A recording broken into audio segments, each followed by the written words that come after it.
So you decided to start growing lettuce, leafy greens and herbs in an indoor hydroponic system at your home place or your homestead. And sometimes things go south. They start growing really well and then they just go downhill. So today I'm going to show you the active hydroponic systems that I have growing on over here on the farm. But I want to focus on explaining things that these hydroponic companies tell you in the instructions what you need to do, but in actuality it's things that you sometimes don't need to do, and also a few things that you should be doing that these companies instruction wise are not telling you you need to be doing. So let's go check it out.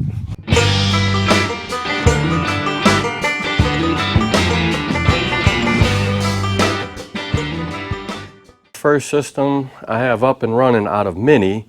This is an AREN Farm 24XL, and I have some Helios radishes grown in here, and I have a lot of leafy greens. All of this stuff is lettuce, and this is somewhat of an experiment that I'm doing. I'm trying to do some succession planting with a lettuce, so that's what this farm is doing right here. The next one that we're going to look at is a AREN Farm 12XL. And what I have growing in this system is 2 Isnick cucumbers. I've never grown cucumbers indoors hydroponically, but I'm going to give it a shot with these. And it looks like they're growing on pretty good. The next few systems that I have growing on, this is an AREN Bounty Basic. And we are 30 days in, and this thing is growing phenomenally. I have some arugula, some butter crunch, some French dandelion, more arugula, and it's just growing. This is a let pot lph-max, and it is growing somewhat okay. I have a lot of leafy greens in this one as well, some loose leaf radicchio, some romaine. Let's see what else we have in here. Some cress that's not doing too well. In the back I have some Swiss chard growing on right here, and back here I have some Mizuna that's trying to grow. On the end I have another AREN. This is the Harvest Elite. I have some more leafy greens growing in here, and I'm here to tell you this little small machine is something else. It grows a lot of really good stuff. And again, this is just butter crunch.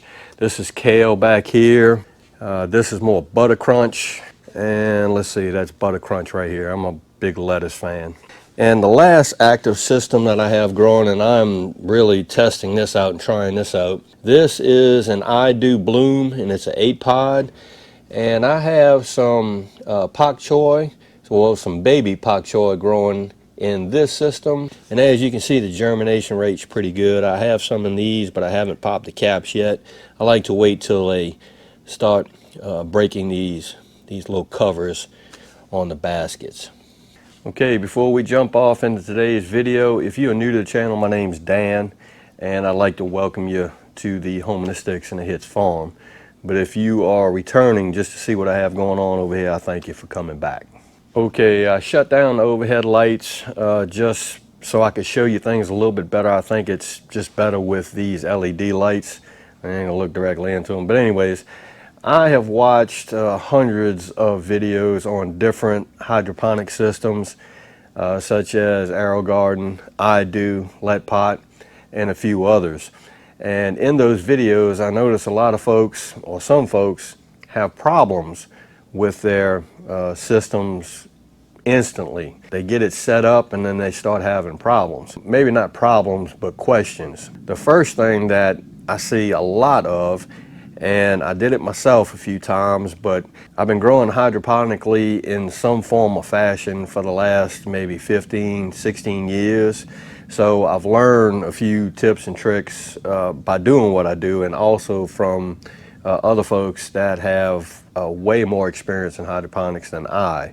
So the first thing I want to talk about, which a lot of these companies do not mention, a few, is why are my sponges floating when I go to plant my seeds? They put the sponge in, they plant the seeds, and the actual sponge that sponge right there floats to the top of the basket.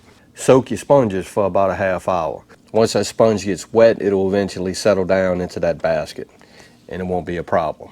Next thing that some of these companies tell us that like to grow hydroponically is that you have to add nutrients into your system when you are starting out. In my opinion, and all of this is just my opinion, you don't have to add nutrients into your reservoir or your water tank while you're germinating seeds. Myself, I like to wait till these seeds just start to bust through these labels on these baskets, and that's when I start adding nutrients into the system. Now, is that set in stone? No, not at all. Maybe there is a reason why they want you to add nutrients into your system while your seeds are germinating. In my opinion, it's just you're pretty much wasting nutrients. Just add them in once you start seeing seedlings emerge from the baskets. So since we're on the topic of seedlings and baskets, the next thing that I've seen that a few companies say, oh, just leave them off, you really don't need them, just wait, is these little covers that are on these baskets. Now, in my opinion, you need to just go on and put them on while you're starting your seeds, because your seedling will emerge from the center of them. Now, we all know that these covers are here so it'll stop algae from growing on the sponge, which is what it's supposed to do. So if you plant your seeds, they germinate, you get seedlings, and you don't put these on, you're gonna have algae all in your system, and yeah, you're gonna want to beat your head against the wall because it's a pain in the butt to clean, when you could have prevented it by putting these on first. And another thing that I want to talk about, and it has varying opinions across the board with folks that grow hydroponically, and that's whether or not you need to have your LEDs on or your lights on while you are germinating your seeds. I've used lights, and I've also left the system in the dark. I can't really see a difference. Now, logically, if you think about it, if you are outside gardening and you're planting in the ground, you drop your seed in a hole, you cover it up with soil, the only thing that you're really going to do is water it. That's going to aid in the germination. But the argument comes into play is whether or not the sun hitting the ground warms up the ground, causing, with the moisture from you watering the seed, will speed up in germination. So I can understand that point and that argument, but I guess it's just either or. I have checked the water inside of my system, and this water stays at about 72 degrees. So really, I don't need to run this light. The warmth of the water, I think, will help germinate the seed in the dark. So experiment and see what you think. Okay, and the last thing that I want to talk about, and there's so many different topics to cover in hydroponics, because this is just a few that I've just commonly seen over and over and over again, but it has to do with the nutrients that you put inside of your water reservoir, your tank, where these plants actually draw those nutrients up through the roots. Now, some of these companies will tell you, oh, it's a set it, it's just a set it up and forget it to some extent kind of system. Now, hydroponics like this should be extremely easy, and they are. And I will admit, I was a fanatic about checking pH levels and EC levels back in the day, but I've kind of slacked off a lot.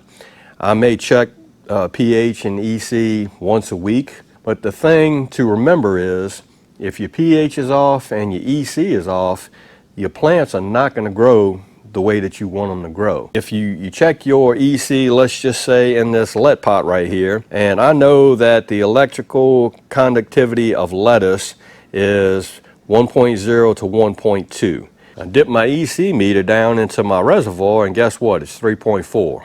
I'm here to tell you, your lettuce ain't gonna grow like it's supposed to grow. And this is a good example. I didn't check the EC level in this tank, and it was off, and I had to readjust fire, and I actually did that today. But you can see the difference between these and these. This is a lot bigger, growing better. This is a lot smaller and wanting to grow. So yes, you have to monitor the water. Do you really have to? No, not at all. But to use these systems to their full capabilities and to grow the best stuff that you can grow, lettuce-wise, for me, yeah, I keep an eye on that. But that's one of the other things that these companies don't tell you maybe you should do. Well, all right, that's what I wanted to share with you and y'all today. Just a few things that these hydroponic companies are not telling you. And it's things that they say you should do, and then there's some things that they say you shouldn't do, but you actually should do, if that makes sense. All right, so again, hope everybody's having a great week wherever you may be, and I hope you're staying safe amid this crisis that's still going on. If you like this video, go and give it a thumbs up, they help. If you haven't subscribed to the Home of Six channel, Lord of Mercy, y'all need to come on over here and give old Dan a look, because I'm always doing stuff like growing a ton of sure enough good lettuce in my hydroponic systems in my shop. All right, and closing out this video, Lord have mercy, y'all get your grow on and be you, it's important. And Dan will see you and y'all in the next video.